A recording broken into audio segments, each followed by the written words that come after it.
Muy bien, buenos días, bienvenidos a todos. Como sabéis, soy Arcadio Gutiérrez, el director del club.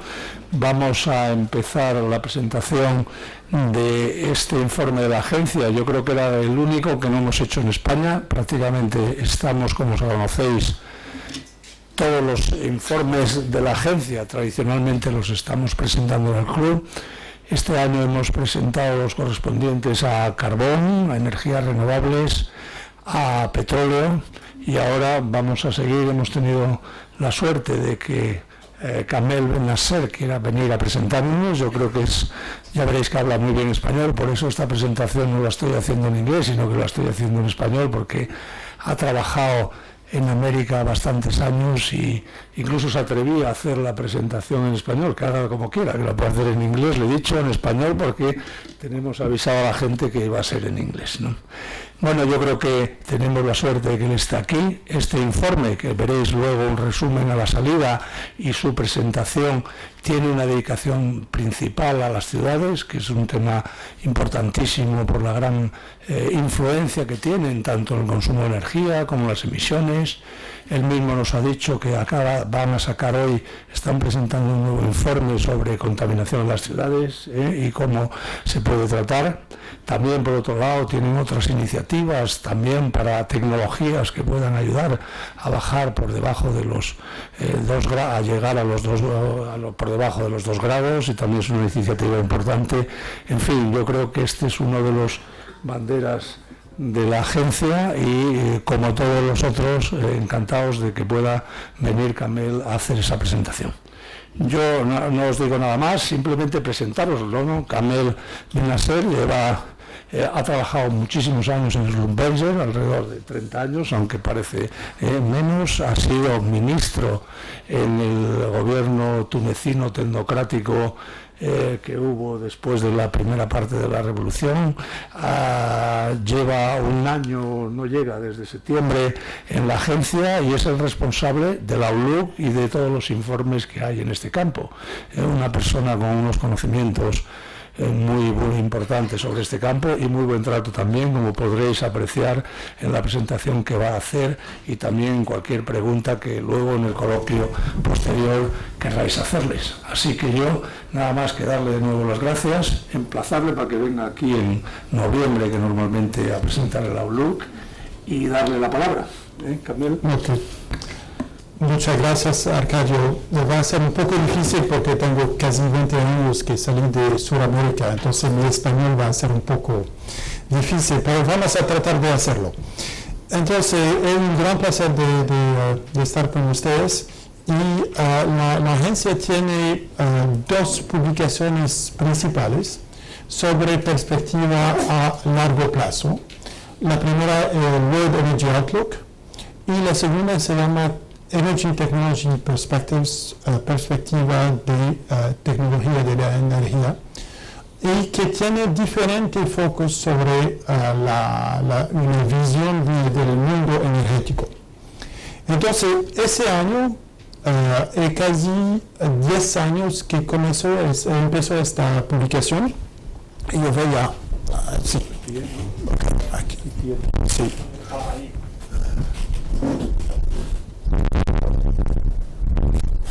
Y yo voy a estar aquí. Entonces, esa publicación que tiene 10 años salió hace 2 semanas en San Francisco durante la reunión de los ministros de energía, y el tema es el tema sobre ciudades. Entonces, los mensajes son realmente cómo las ciudades pueden trabajar con los gobiernos para llegar a un futuro sostenible con respecto a energía. Pero antes de llegar a este punto, vamos a ver un poco 2015, que fue un año espectacular para energía, de diferentes puntos de vista.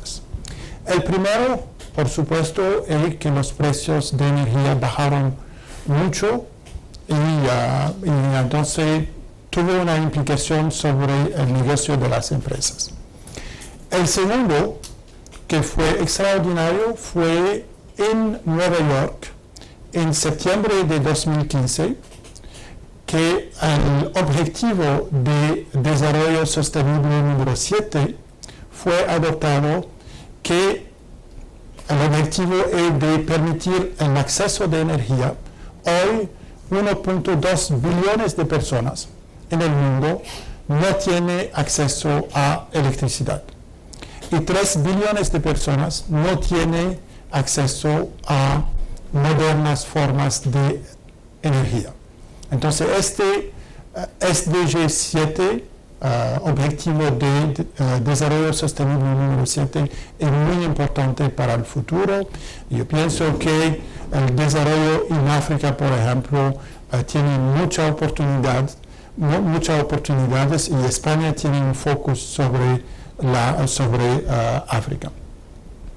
Otras cosas que también pasaron que en 2015, que por la primera vez estamos viendo unas señales que en las trayectorias de emisiones y trayectorias de crecimiento económico se están separando.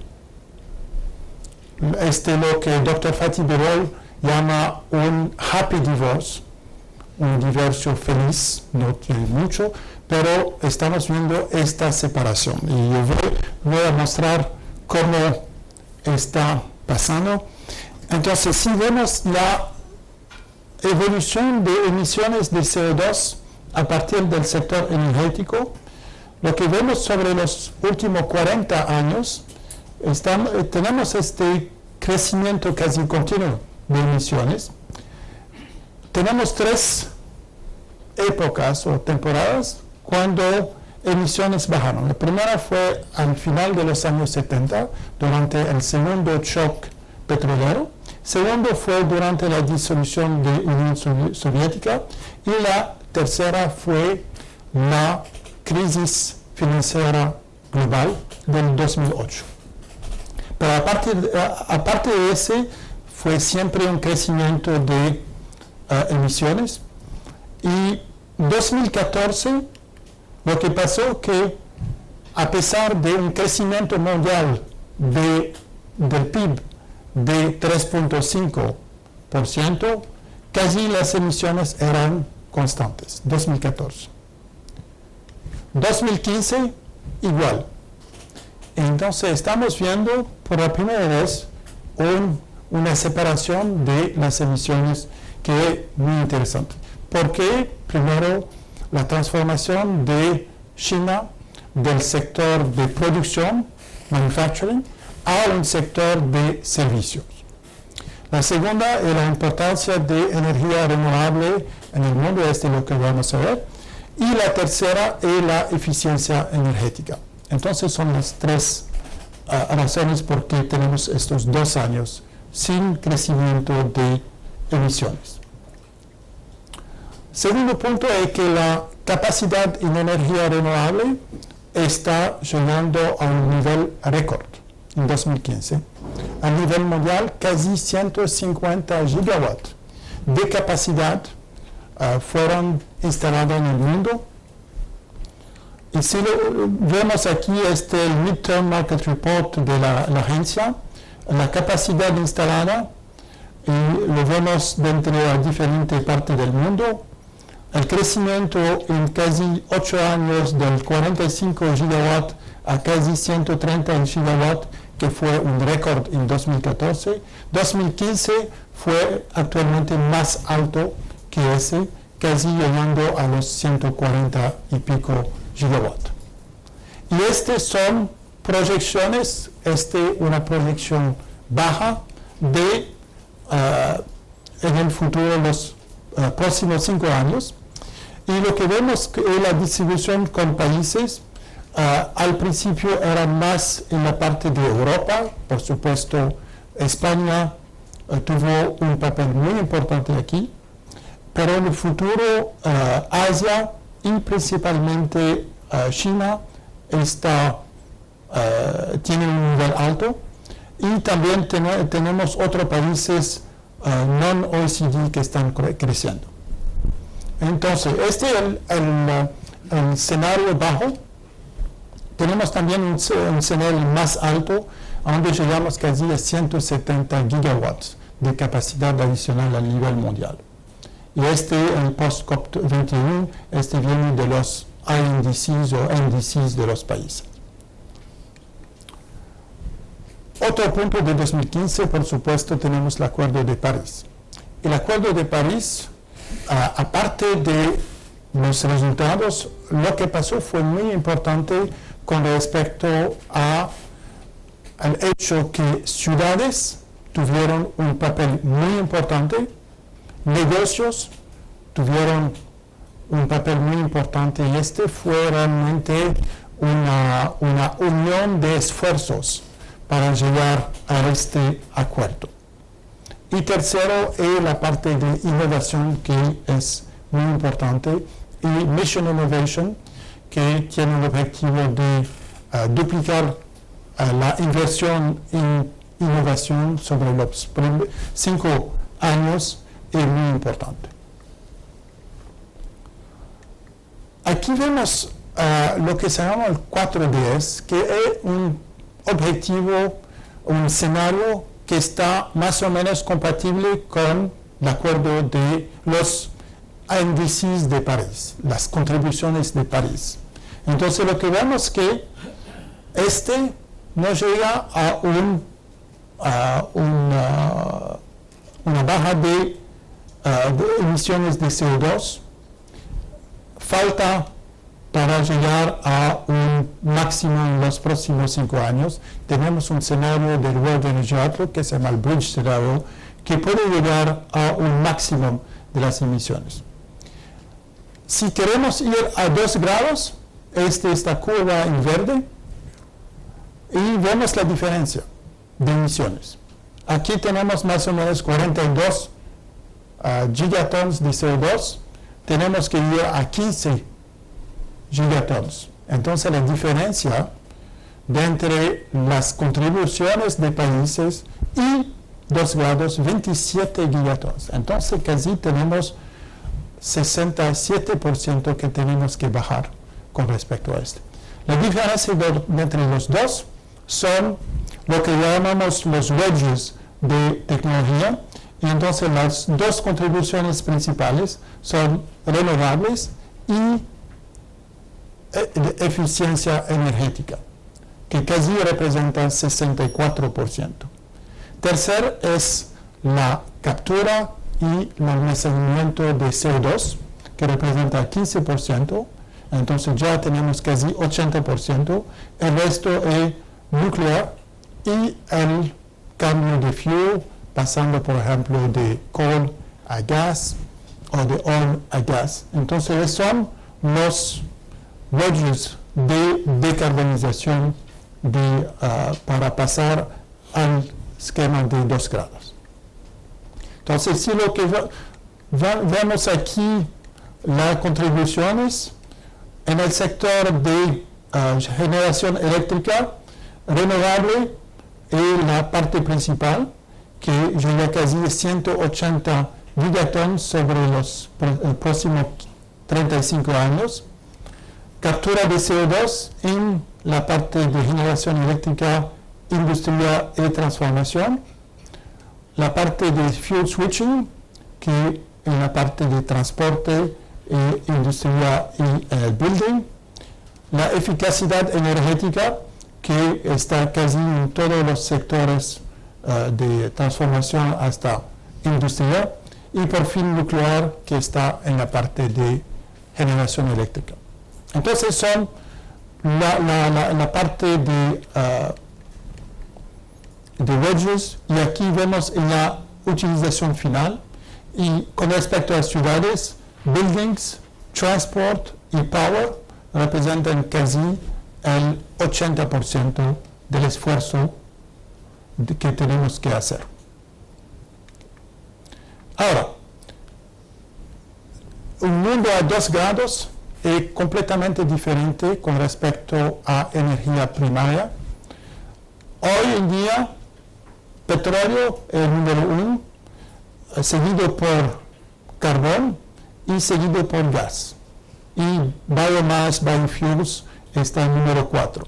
2013, a nivel mundial. Vamos a ver un escenario si no hacemos nada, 6-10, ¿qué pasa en 2050? El carbón va a ser número 1, seguido por petróleo y seguido por gas. Va a ser un crecimiento de renovable, pero no va a ser muy importante. Business as usual. El segundo, con las contribuciones de París, lo que vemos que en ese caso vamos a bajar la parte de carbón, petróleo sigue número 1, gas número 2 y carbón número 3. Renovable aumentan, pero no mucho. En el caso de 6DS estamos a 80% de energía fósil. En el caso de 2 grados centígrados, lo que vemos es que energía número 1 va a ser biomass and waste, seguido por otro renovable. Petróleo va a ser número 3, seguido por gas, y coal va a ser número 5. Entonces, estamos viendo una transformación completa de las fuentes de energía primaria. Pasamos del 81% hoy de energía fósil a 45% en 2050. Todavía vamos a necesitar energía fósil, 45%. Lo que hicimos también es de ver el estatus de tecnología con respecto a los objetivos de 2 grados centígrados. Y tenemos 3 colores. La color aquí en roja son tecnología que no está siguiendo una trayectoria de 2 grados. Y en la parte de buildings, de biofuels, de captura de CO2 y las plantas de carbón, que todavía muchas siguen con nuevas instalaciones, con tecnología que no son ultra supercríticas, que son tecnología con eficiencia más baja. Tecnología en color aquí amarillo, que son transporte nuclear, appliances y almacenamiento de energía. Y por fin, colores verdes, que está siguiendo la trayectoria de los 2 grados, que son vehículos eléctricos y fotovoltaicos y energía eólica. En carros eléctricos, el año 2015 tuvo un nivel simbólico de más de 1 millón de carros eléctricos en el mundo, 1 millón. Pueden decir que no representa mucho, es menos de 0.1% de los carros, pero ya representa casi 70% crecimiento de un año sobre otro. En Noruega, casi 20% de los carros nuevos en 2015 eran carros eléctricos. En fotovoltaico y en wind tenemos mucho desarrollo y vamos a ver qué está pasando. Aquí tenemos los precios que hemos visto sobre los últimos 3 años de energía fotovoltaica solar. Y empezamos en el 2013, casi 3 años atrás, con Jordania a $120 por megawatt hour, bajando casi una línea recta.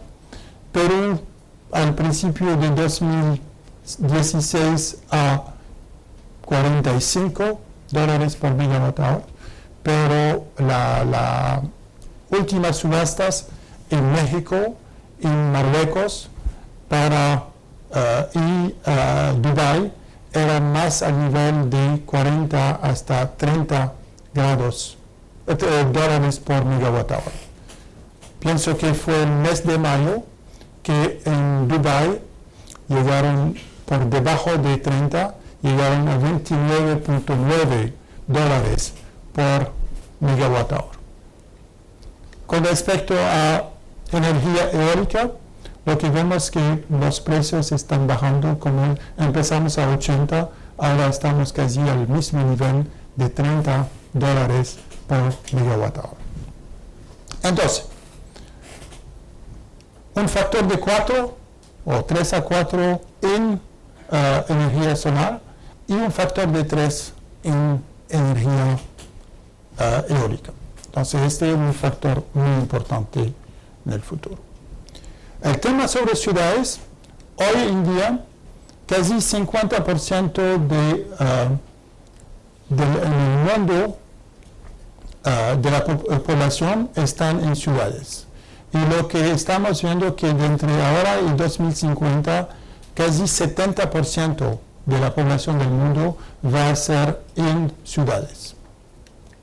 Si lo vemos por país, en China, hoy tenemos casi 50%, vamos a llegar a 75%.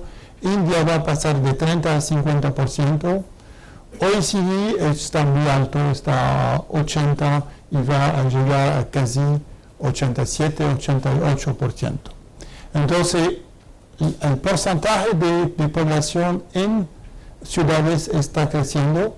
África va a sobrepasar al 50% y vamos a tener muchas mega cities, mega ciudades en África, en India y en China por este hecho.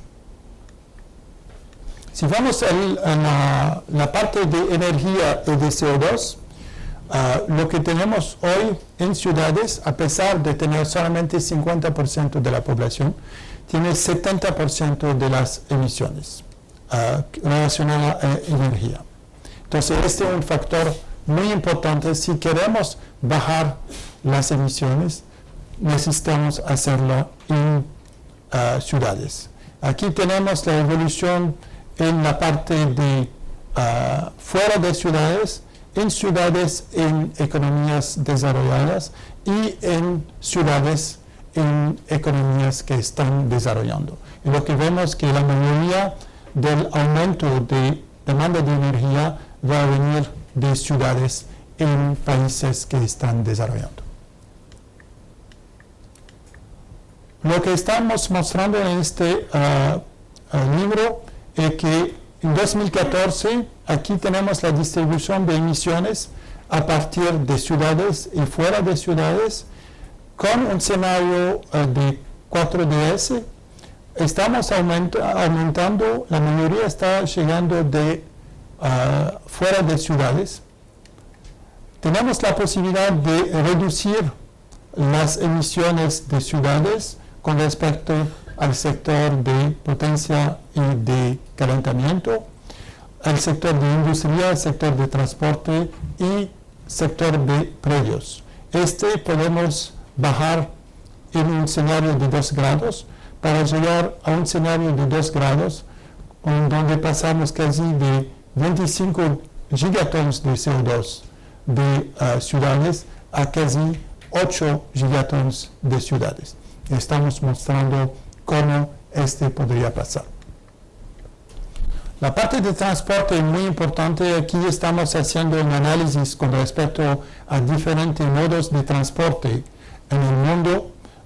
Lo que vemos, por ejemplo, que en África todavía tenemos una parte importante que viene con transporte de buses. En China tenemos una distribución muy importante con two-wheelers y three-wheelers. Entonces, todos tenemos una distribución a nivel mundial de ese transporte. Lo que es muy importante es que cuando vemos las emisiones o la calidad del aire en diferentes ciudades del mundo, aquí tenemos África, Américas, Europa y el nivel de PM10. Lo que vemos aquí es que tenemos un crecimiento muy alto en ciudades del sudeste de Asia y también del Medio Oriente. ¿Cuál es el nivel aceptable con respecto a la Organización Mundial de la Salud? Aquí tenemos el nivel que es aceptable.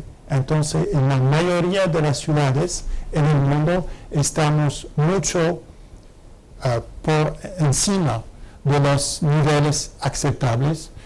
Europa, Copenhague es el más bajo, París casi límite, Lisboa está encima, Roma también está encima.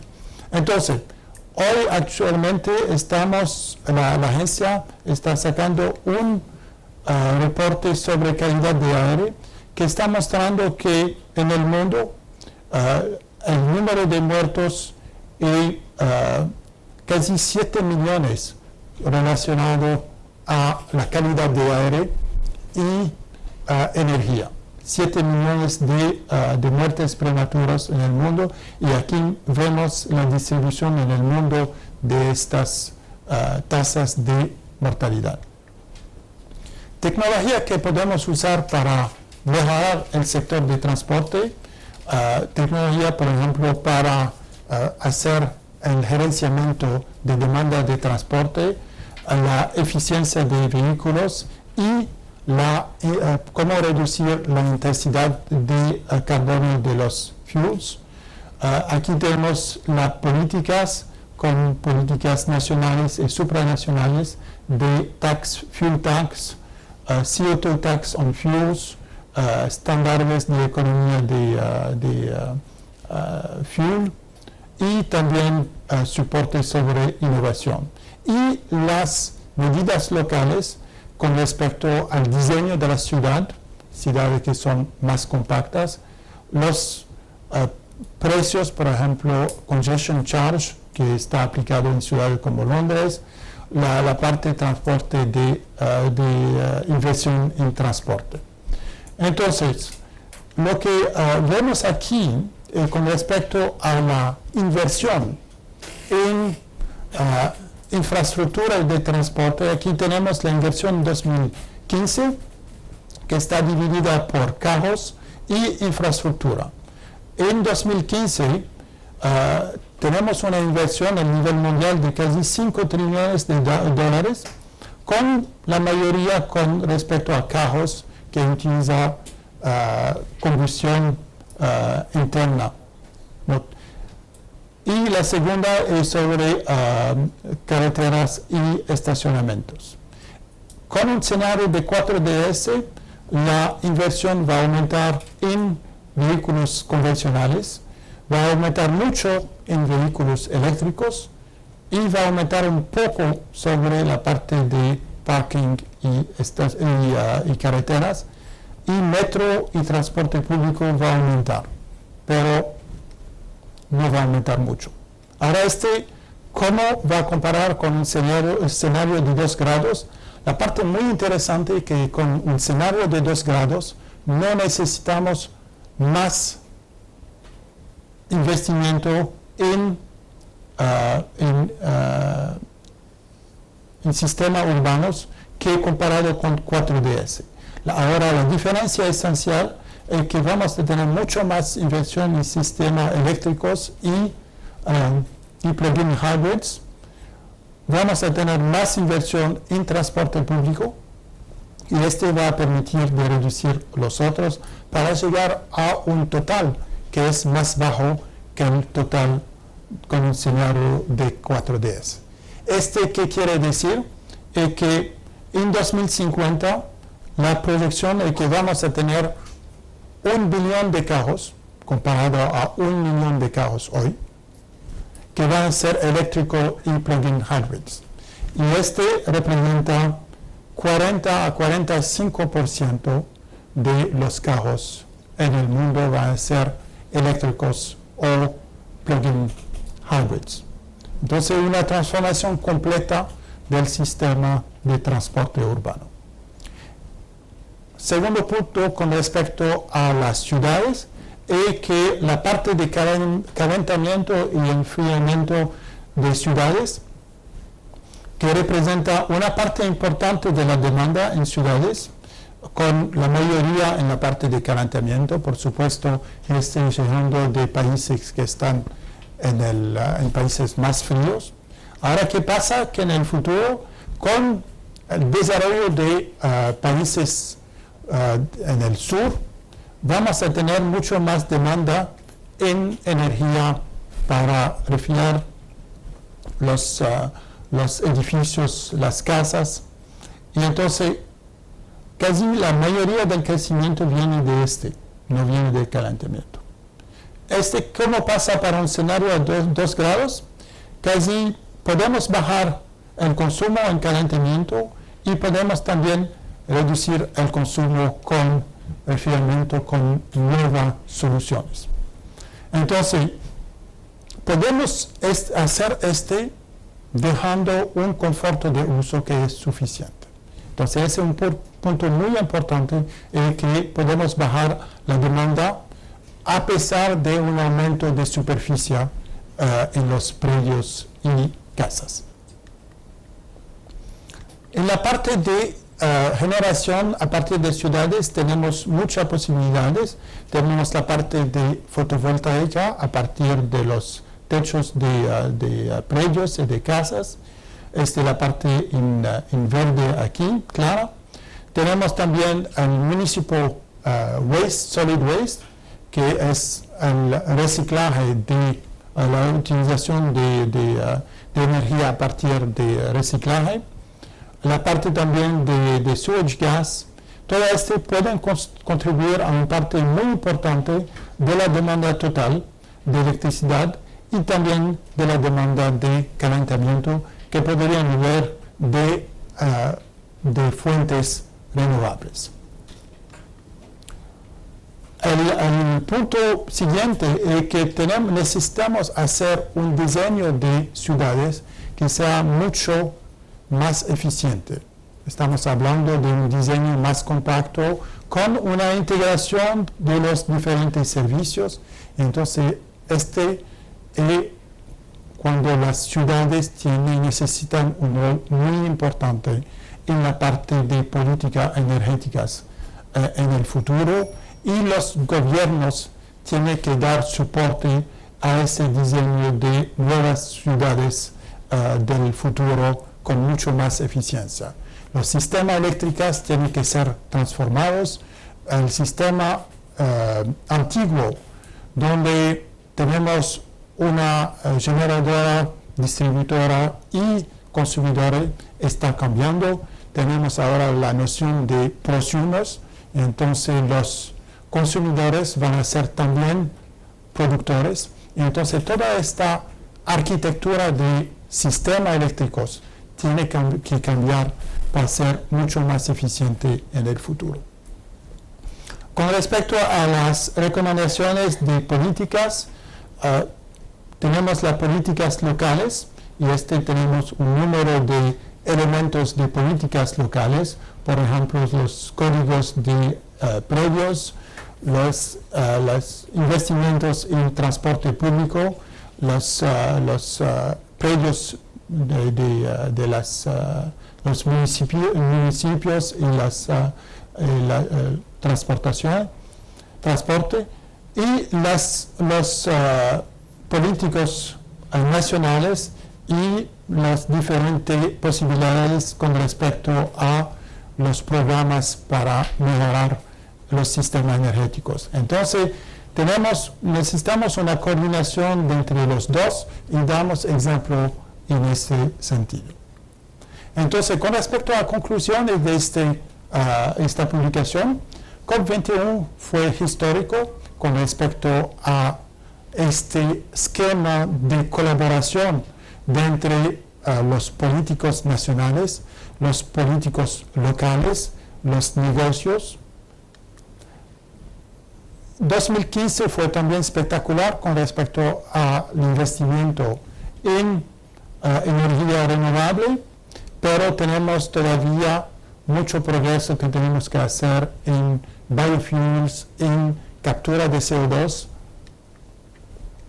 Las ciudades, especialmente en países que están desarrollando, tiene que ser el focus en el futuro, y colaboración con el norte tiene que ser muy importante. sistemas de calentamiento y de refrigeramiento, transporte público, vehículos eléctricos son críticos para decarbonizar ciudades, y trabajando juntos con el sector de gobiernos, sector de ciudades y la industria, podemos hacer mucho más progreso. Muchas gracias y disculpe por mi español, espero que no fue tan malo.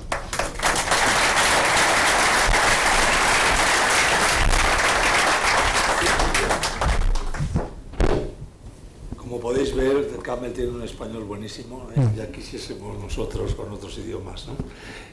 Bueno, darle las gracias por esta presentación que ha hecho tan interesante y abrir el debate para cualquier pregunta que tengáis, que yo creo que podéis tener varias, sobre diversas tecnologías, el estado que están, etcétera. Tenemos aquí decir quién sois y nada más que eso. Ya. Tenemos aquí una Cristina. Sí. Muchas gracias, director, por su presentación. Quería hacerle una pregunta muy concreta relativa al proceso de eliminación de las subvenciones públicas a los combustibles fósiles, que fue una decisión tomada en el ámbito del G20, del G20, bajo el impulso de la OCDE y de la propia Agencia Internacional de la Energía, el phase out en el horizonte 2020 de un volumen que sigue siendo muy alto de subvenciones públicas a los combustibles fósiles, tanto en países OCDE como sobre todo en países no OCDE. Quería preguntarle en qué momento estamos, cuánto se han reducido, porque algunos países han aprovechado la reducción del precio del petróleo precisamente para reasignar estas subvenciones públicas hacia otras finalidades. Saber cuál es la situación, porque para financiar toda esta transformación una parte fundamental de recursos debía proceder precisamente de esa reasignación de subvenciones públicas a los combustibles fósiles. Y muchas gracias. Ok.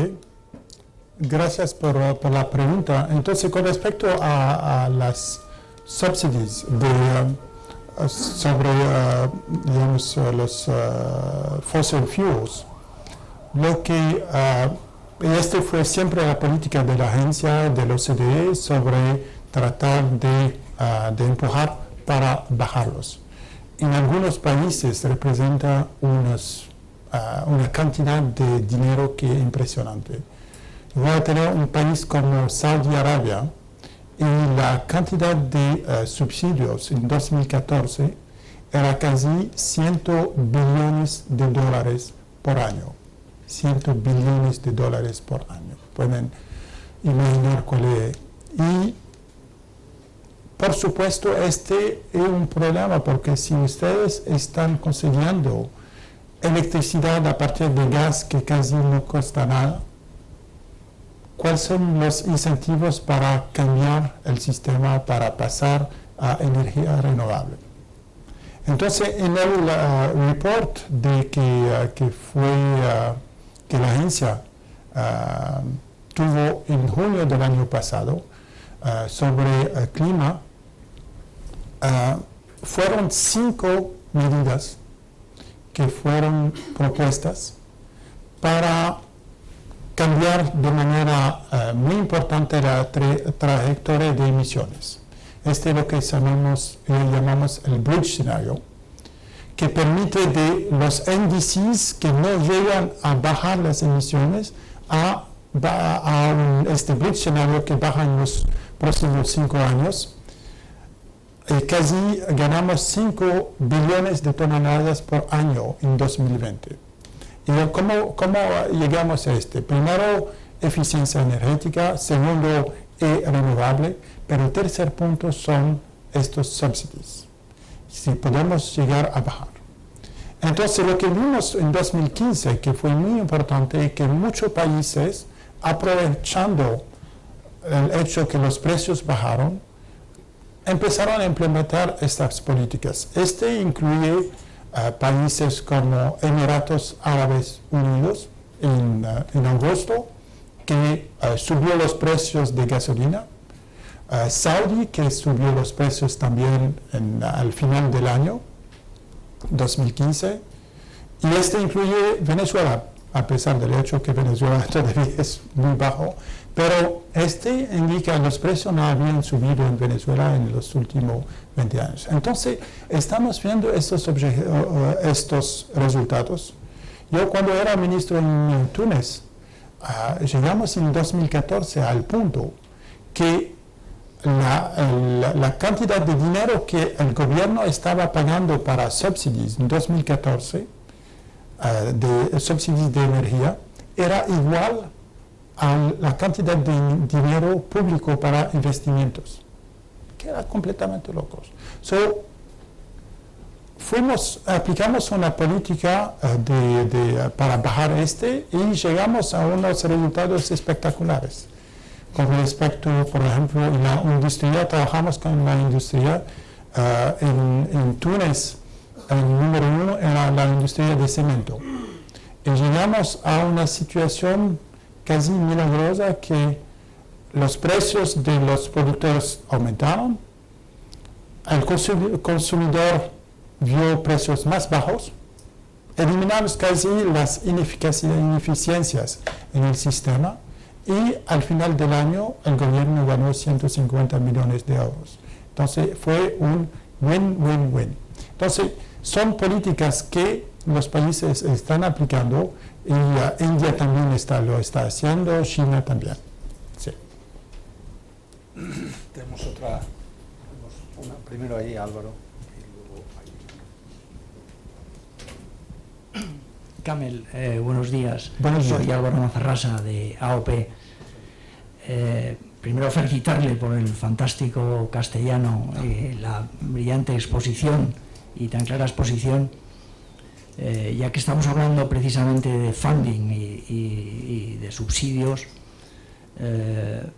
concretamente en el tema del gran impulso que se necesita hacer al vehículo eléctrico, teniendo en cuenta la situación en Europa, en el que precisamente es toda la contraria que hablábamos de los sectores que acabamos de mencionar en la pregunta anterior, pues los carburantes de automoción, la gasolina y el gasóleo, aparte de ser un producto energético, es un producto fiscal, donde más del 60% del precio final son impuestos, impuesto especial e IVA.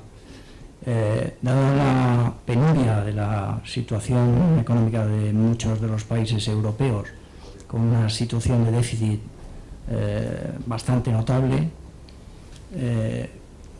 si el panorama que nos ha explicado usted de los 2DS, el vehículo eléctrico va a tener un aumento muy considerable,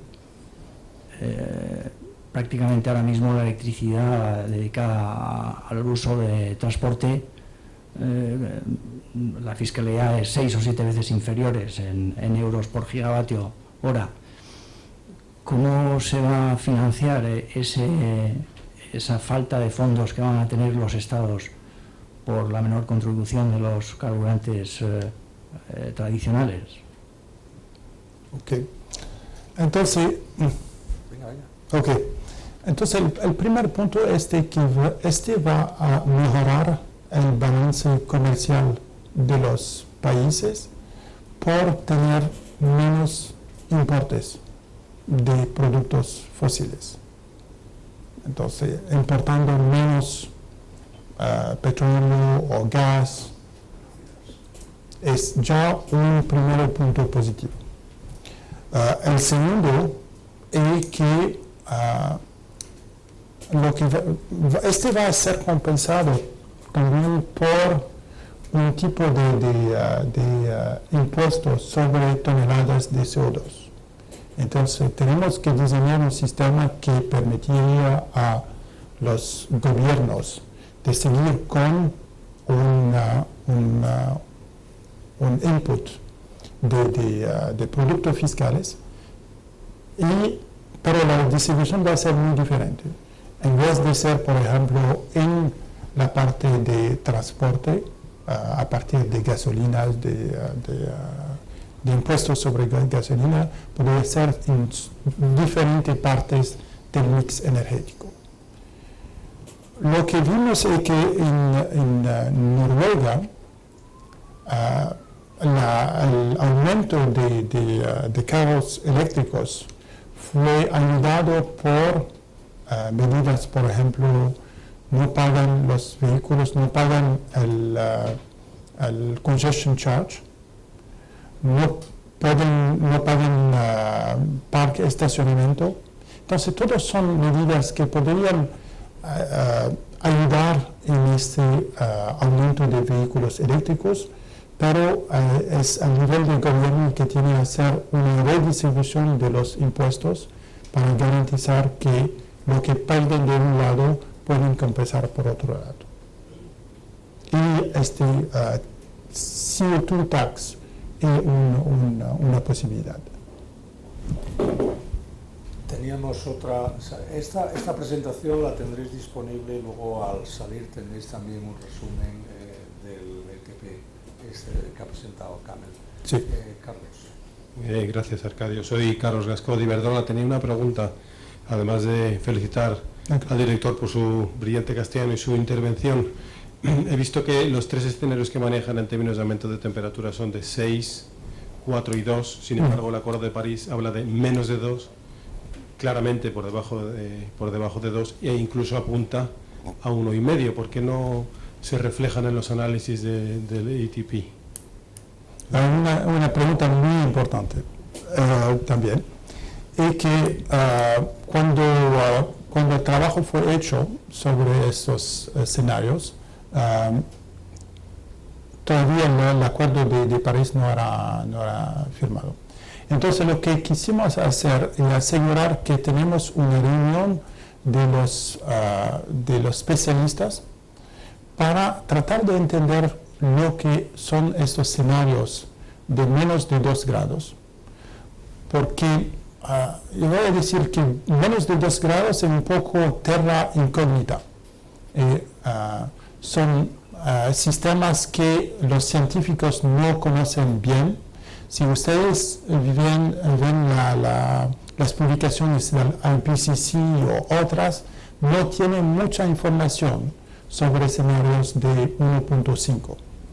Entonces queremos tener un poco un consenso con los científicos sobre lo que estos escenarios. Pero lo que podemos decir ya es que con 2 grados tenemos un budget de carbono de entre 1.000 y 1.100 gigatons. Este es lo que podemos emitir a partir de hoy. Entonces, ¿qué quiere decir? Que tenemos casi a nivel actual 25 años en frente de nosotros. Y si estamos en un escenario de 2 grados, tenemos que casi decarbonizar o llegar a un net zero de entre hoy y 2070 con 2 grados. 2070 tenemos que estar con carbon neutral. Con 1.5 este budget de carbono tiene que bajar de 1.000 gigatons a casi 400 gigatons. ¿Qué quiere decir? Que no estamos hablando de 2070, pero estamos hablando de 2045 para llegar a este zero net emission. 2045, 30 años, y casi para nuestro sector de energía, casi mañana. Entonces, este va a representar un esfuerzo mucho más importante. Yo personalmente pienso que estos escenarios de menos de 2 grados sería tal vez más fácil de considerar. Tenemos que definir lo que es menos de 2 grados. Para algunos 1.8, otros 1.7, pero tener una definición.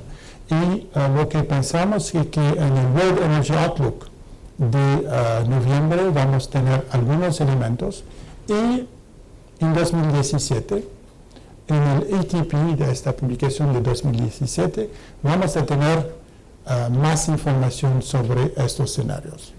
La semana pasada, lunes de la semana pasada, tuvimos un workshop a la agencia donde conseguimos reunir especialistas a nivel mundial sobre clima y energía para hablar de ese tema. Entonces estamos viendo cuáles son los escenarios. ¿Alguna pregunta más? Uy, hay muchas, ¿no? Bueno, pues esta señora la primera y allí otra. Tenía unas cuantas, pero Okay. se ha animado. Buenos días, soy Pilar Gomosa, pertenezco al INTA, al Departamento de Energías Renovables. Entonces yo quería preguntar, a la hora de las tecnologías, cambio la perspectiva hacia más tecnologías, el hecho de tecnologías como el uso del hidrógeno, que no parece que se presenta, no sé si en el documento general, que no lo he leído todavía, se incluye o no, pero siempre se habla de, pues sí, el vehículo eléctrico parece que está aquí, pero las tecnologías del hidrógeno y los vehículos de hidrógeno, que comercialmente ya también parece que están aquí, pero sin embargo no están considerados. Pues, un comentario. Muchas gracias. Es una muy buena pregunta. Yo siempre me acuerdo de un libro de Jules Verne de 1874 que se llama La Isla Misteriosa, donde había un diálogo donde uno de las personas preguntó, pero ¿qué va a pasar cuando no vamos a tener más carbón? Y la respuesta es, vamos a usar hidrógeno. Fue 1874, 140 años atrás. Lo que hicimos fue, hace casi un año, publicamos un roadmap para tecnología de hidrógeno, donde estamos viendo estos escenarios, y este roadmap es disponible en nuestro sitio, que tiene mucho más detalles sobre hidrógeno y cómo podríamos hacer.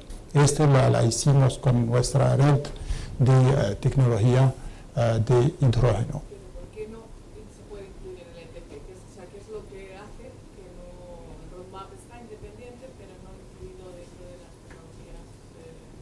tecnologías? La pregunta es, ¿por qué no fue incluido en el ETP? Lo que hicimos fue de poner un análisis global sobre vehículos con bajo contenido de carbón. Y lo que estamos diciendo que va a representar 45%.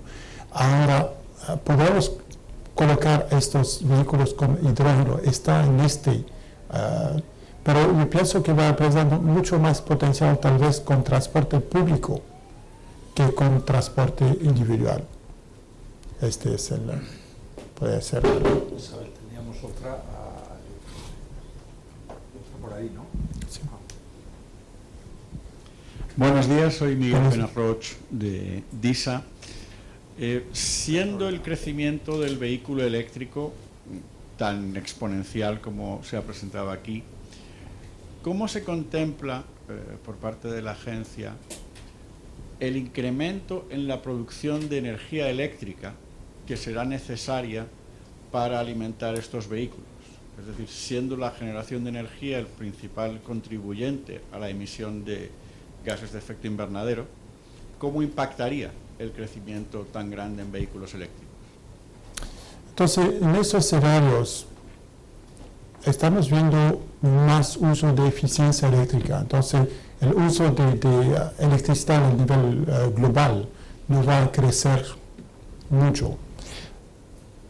Lo que estamos diciendo también es que la estructura de distribución eléctrica tiene que cambiar, porque vamos a cargar estos vehículos durante tiempos donde tenemos la posibilidad de tener electricidad, con más electricidad de parte de proveedores que podrían ser las generadoras o los consumidores que están generando electricidad. Entonces, toda esta topografía tiene que cambiar para ser mucho más eficientes.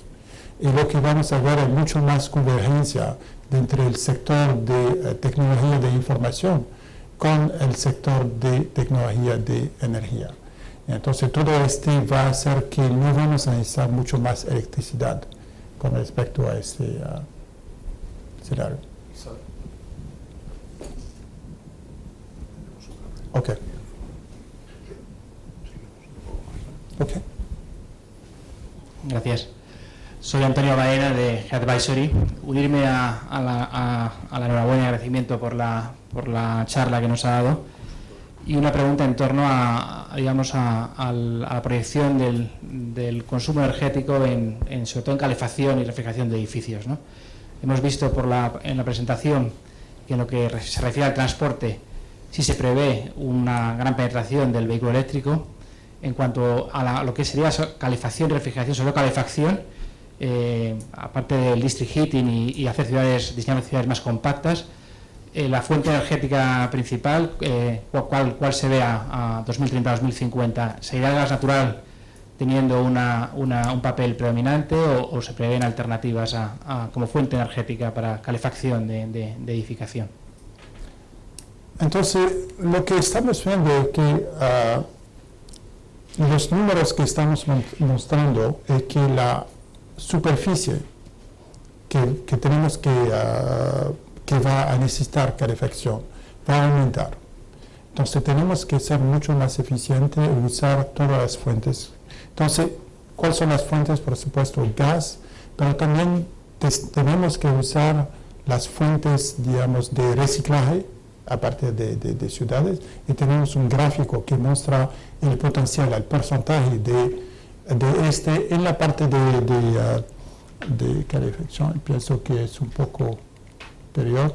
Aquí, en District Heat, tenemos todo es la parte de demanda, y aquí tenemos los diferentes componentes con respecto al Industrial Excess Heat, y también la parte, digamos, de Municipal Solid Waste.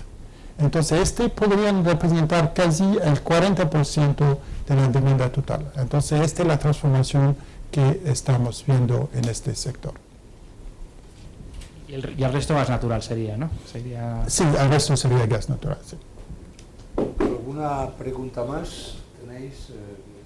Yo creo que hay dos o tres que no te puedes ir sin contestarnos, ¿no? Por ejemplo, quizás sea también, por ejemplo, en renovables, que no hemos presentado mucho, lo has presentado un cuadro y hemos tenido aquí a vuestro experto en renovables. ¿Va a seguir bajando o va a aumentar el rendimiento? ¿Cuál es la tendencia? El CCS, que se pregunta habitualmente, que en Europa ha dejado un poco de ser algo que esté ahí, ¿no? Y la tercera, el almacenamiento, ¿no? Sí. Entonces, con respecto a los precios de renovables, lo que... Estas preguntas las debían hacer, ¿no? Ok. No, si consideramos la curva de penetración para solar fotovoltaico con volumen, normalmente estamos viendo los precios que van a bajar sobre los próximos 5 a 7 años de casi 30 a 40%. Pero los precios que hemos visto ahora en estas subastas son impresionantes, porque $30 por fotovoltaico es bajísimo. No sé cómo hacen para tener un retorno sobre inversión a estos precios. Con respecto a la captura de CO2, por supuesto vamos a necesitar un precio de carbono. Si no tenemos un precio de carbono, no vamos a llegar. En 2017 vamos a tener el proyecto más grande del mundo de captura de CO2, que es el proyecto de Gorgon en Australia, que va a capturar 3.5 millones de CO2 por año. Entonces, es casi 4 veces más grande que todos los proyectos anteriores. Y lo que hemos visto en diferentes partes del mundo es que tenemos la capacidad de almacenamiento. Fueron algunos estudios en España que fueron hechos por institutos aquí que muestran que hay la capacidad en sistemas salinos profundos para hacerlo. Entonces, necesita incentivos financieros con respecto a Y segunda cosa es que la parte, digamos, de electricidad necesitan más proyectos para bajar los costos de captura. Almacenamiento de energía eléctrica. Ok. Entonces, lo que hemos visto que también los precios han bajado mucho en los últimos 5 o 6 años en almacenamiento. Este va a seguir. Estamos hablando de $145 por kilowatt hora. Entonces, ya estamos a unos precios mucho más favorables que eran así 3 o 4 años. Y este va a seguir. Entonces, la parte de innovación es muy importante para seguir en este sentido. Muy bien, pues si no tenéis una última pregunta, darle... Solamente tengo una cosa adicional. Pues venga. Le voy a desear lo mejor para un evento a las 6 de la tarde para España y que todo pase bien.